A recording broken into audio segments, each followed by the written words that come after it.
Hello, I'd like to talk to you today about what is Indigenous research.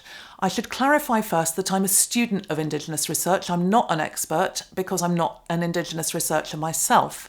And I should also clarify that by Indigenous, this is a contested term and I'm using it to mean native peoples in settler colonised lands. And Indigenous peoples use oral history methods rather than written history methods as we use in the Euro-Western tradition. And through these oral history methods, they can date back their history tens of thousands of years, and this includes the history of their research.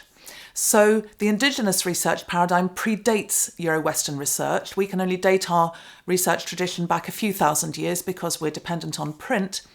Sometimes people who've internalised a lot of colonialist messages think that Indigenous peoples must have learned how to do research from Euro-Western people because we are regarded as inherently superior in some contexts, which is not something I agree with at all.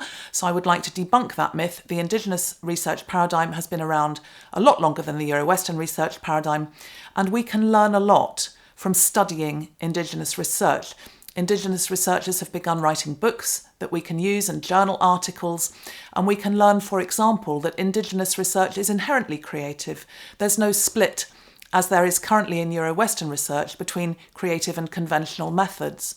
It's also primarily community-based, often conducted in communities by community members for that community.